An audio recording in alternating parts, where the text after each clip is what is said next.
Trotsky. Trotsky, quote, "You may not be interested in war, but war is interested in you." Probably sums up everything I have to say to you tonight. You might not be interested in facts, but the facts are interested in you, as you will find out, insomuch as you haven't realized that yet. I keep forgetting what the proposal is. What is it? This house would extinguish the rebellion. So I'm just wondering, is this trying to be funny? I don't know. Like, is this a play on extinction and extinguish? Is that the plan? I don't know. So I'm trying to work out, is this serious, or is this entertainment, or is this the future of humanity? Because if it's entertainment, why don't you do this house suggests Roger Hallam eats babies? Why don't you do that one? Because the Daily Mail would like that. Or maybe you want to deal seriously with it. You know, I was in court this morning, and the defense lawyer said to me, you could be going to prison for 2 years next week. Because I had a toy drone without a battery, about that size, outside Heathrow Airport 2 years ago, and I was having a picnic. And I got picked up and charged with conspiracy for causing a public nuisance, 2 years in prison, potentially. So is that just a social construction? Don't know. I think not. We're facing the prospect of hundreds of millions of people dying, or should we say murdered, in the next 2 generations, according to the facts.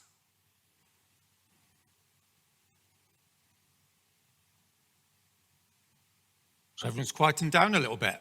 I don't know. I'm asking you, what do we want to do this evening?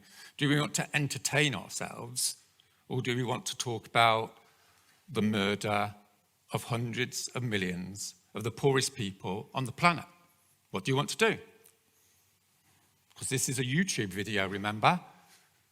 So just remember, people will be watching this for the next few hundred years to know what the future elites in 2022 thought about the biggest tragedy, maybe the biggest crime in the last 10,000 years.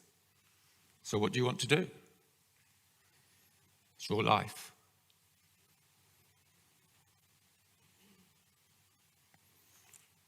It's quietened you down a bit, hasn't it?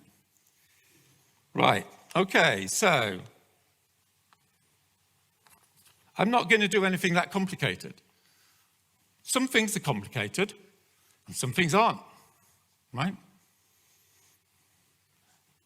Everything I have to say to you tonight is based upon 2 propositions. Number 1, arithmetic. 2 + 2 = 4. Does 2 + 2 equal 4? I think it does. It doesn't equal 36, but a lot of people think it does, as we'll find out. And then the other proposition is the world is real. Is the world real? I don't know, but Rupert here, sometimes you have disagreements. So I could go over and stab him to death, couldn't I? I could go over to Rupert and stab him to death, and then he's dead. So is that a social construction? Or when he's dead, is he actually dead? you know, if someone here went and put poisonous gas into a lecture theatre in Cambridge and everyone died, would that be, you know, it depends upon your interpretation? Maybe not, right? When a big army goes into another country and bombs the hell out of a city and kills 1 million people, is that social construction, or is that actually millions of people's lives being destroyed, right? And if you put, let's say, for the sake of argument, some poisonous gas into the atmosphere, and it so happened that tens of millions of Africans are going to starve to death, is that real? Or is that just my opinion? Go on. Nowhere does the UN predict a mass human die-off at all. The UN actually predicts that living standards are going to increase even with climate change. The UN's Food and Agriculture Association actually predicts that crop production will increase even with significant global warming. Yes, climate change is a significant problem, but deaths from natural disasters have declined over 90% in the last century. That trend isn't predicted to reverse. So I think the speakers on the opposition should be honest that what they're saying... Okay, that's enough. That's enough now. I'm taking the middle way. Okay. That comes on to my next point, right? I'm just going to tell you in about 10 minutes what's happening with the climate crisis, which obviously is going to be a little bit reductive because you haven't given me much time. But I did say to this gentleman that if you want to re-invite me, we can do a 2-hour session, and then we can actually get in to not cherry picking and not doing the reductive stuff and do a holistic analysis. But, you know, you've invited me to do 10 minutes, is it? 15 minutes. Okay, so let's do the climate crisis in 4 minutes. Okay, first principles. How do you know something's true? Number 1, you ask an expert, right? Preferably an expert that's retired. Number 2, you look at the data. So let's go through a little example. You go to a doctor. The doctor's an expert. He says you've got cancer, right? It's just an expert. He's just saying you've got cancer. You want to see the data. Shows you a picture of the X-ray, right? Your lungs have filled up. You're going to die. That's the data, right? And then we have expert opinion, manifested through peer-reviewed papers. That's gold standard science, isn't it? Is that a good idea? It's good enough to go as pragmatists? Yeah? Experts, data, peer-reviewed papers. Okay, so let's do some killer facts. So, 1.5 degrees. 3 of the world's leading experts in the conversation said at the conference in 2015, we did not know of a single scientist who thought it was possible to stay under 1.5 degrees in 2015. That's an interesting bit of data, isn't it? For your generation, when you're all going around with little placards saying stay under 1.5, follow the science. What? You mean which science? Because all the scientists at the Paris Agreement didn't actually think it was possible. According to 3 of the world's scientists in a reputable website, The Conversation, go and check it out. Fact number 1. Fact number 2, the future of the human niche. Go and read it, right? There's lots of peer-reviewed papers, right, from the most elite universities in the world, so presumably you have some respect for peer-reviewed papers. Let's hope so, because dare I say it, they're facts. What's the deal with the future of the human niche? The future of the human niche says that when we get to 2 degrees centigrade, you remember 2 degrees centigrade? It's actually going to be 7 degrees inland. Okay? Bombshell 1, bombshell 2. The 1.5 degrees guy, by the way, I got him on Zoom because I'm a co-founder of XR. I said, what's this business about 1.5? You know, why are all the scientists not actually telling the truth? He said they don't want to stick their head above the parapet. Are you familiar with that a little bit at Cambridge? The guy who wrote the paper, The Future of the Human Niche, saying it's 7 degrees when it's actually 2 degrees because you've got to look inland, right? Everyone, lives on land. Have you noticed that one? We don't need to know what the temperature is going to be in the Atlantic. It's a NAF stat. Inland, it's going to be 7 degrees. Hang on a minute, let me finish my point and then you can say something. Okay, so it's going to be 7 degrees inland, and at 2 degrees centigrade coming along in the 2030s, so what's that, when you're 30, maybe when you're 40, there will be 1,000 million people who will not be able to live where they're living because it's uninhabitable, according to a peer-reviewed paper. Okay, not the UN, a peer-reviewed paper. Go and check them out. Go and do a proper analysis, right? Just saying, it's just one peer-reviewed paper. Go and check out the rest of them, right? Go and look at the Chatham House report, you know, that nest of communists. Have you heard of them? Right? Go and check it out. You can say a point now. The claim that facts are as irreducible as 7 degrees inland being the most important thing is untrue. When Earth and the climate react based on feedback loops to do with deep ocean sediment at its very core. There's so many processes going on here that quoting one really horrible fact isn't going to do anything except reduce people's opinion to this insurmountable number that means nothing beyond 2, 3, 4, 5. 7 degrees, what does that mean? It's not a fact that is helpful in a debate.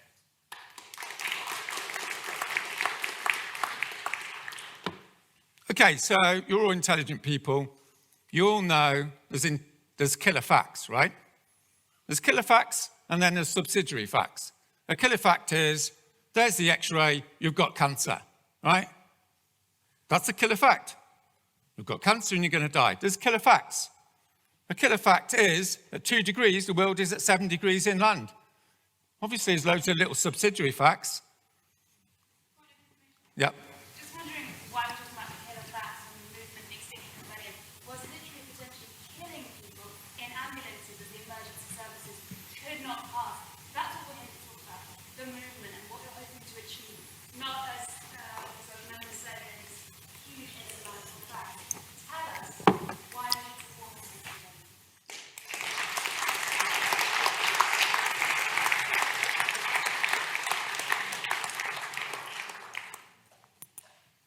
I don't think I will, because I don't think it's that important. You know? It's my life, it's your life. What's most important? Extinction Rebellion, Roger Hallam, ambulances? No. The most important thing is what's going to happen to your generation. That's the most important thing. That's why I'm going to talk to you about it. If you don't want to listen to it, that's fine. No, hang on a minute. So many of you. Okay, here's the deal, right? 2 degrees is 7 degrees. You didn't quite catch that, did you? That's 1,000 million people on the move, right? In the 2030s, maybe in the 2040s. There's loads of papers like this. Go and check them out. Okay? Well, these have all come out in the last 2 years. This is because of heat. This is a moving situation, okay? 20 years ago, climate change, who gives a damn, right? It's a little bit of a problem for 100, years. It's not now. This is 2022. The critical decade, according to the UN, was 2010, 2020. It's 2022 now. It's locked in. It's locked in for you lot. Third killer fact, feedbacks. Sir David King said in Australia recently, we have to act quickly. What we do, I believe, in the next 3 to 4 years will determine the future of humanity. Okay? Expert. Sir David King, former chief advisor of the British government. Doesn't sound like a communist to me. Yeah? We've got 3 to 4 years. Why have you got 3 to 4 years? Because according to peer-reviewed papers, I'm not cherry-picking, okay? According to peer-reviewed papers, the Arctic will be melted 2030, 2035. Go and check it out, right? I've only got 10 minutes. I'm not going to go into it. It's basically the end of civilization. Go and check it out. The Amazon, peer-reviewed papers last year, if you cut down 20 to 25% of the Amazon, it dies back because it's ecologically not stable. Okay? When the Amazon goes, that's the end of the human race. And you can argue whether that's formal extinction or effective extinction, but it's a bit of an obscene debate, isn't it? Right? Yeah, go on.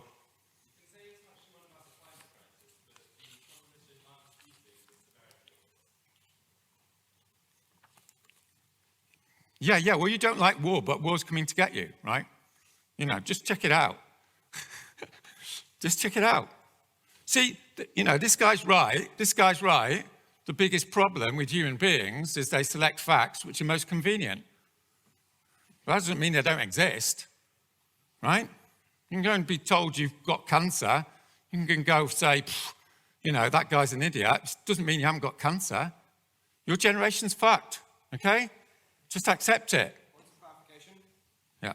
What should we do? Okay, well, I'm going on to that. How many minutes have we got left? Fuck. Okay, so here's the deal, right? Why aren't you all in rebellion? Why you aren't all in rebellion is because, with no disrespect, you're extremely privileged. Okay? That's why you're not in rebellion. I'm a sociologist. That's what I'm telling you. It's nothing personal, right? You know, if those dead bodies in southern Madagascar were in Cambridge, guess what would happen? Hey! Yeah, you'd be in rebellion. But they're not, are they? They're not in Cambridge. The people we're killing are in Africa, and they're far away. We've got quite a tradition of killing people, haven't we, in this country? Yeah? Let's just own up to a little bit of our history. That's why people are in rebellion, and that's why you should rebel, right? It's not some social construction fashion item. It's because people are getting fucked over. Plain and simple. Plain and simple. Now, I'm going to finish. Middle way. See, the proposal here is you want to extinguish the rebellion, right?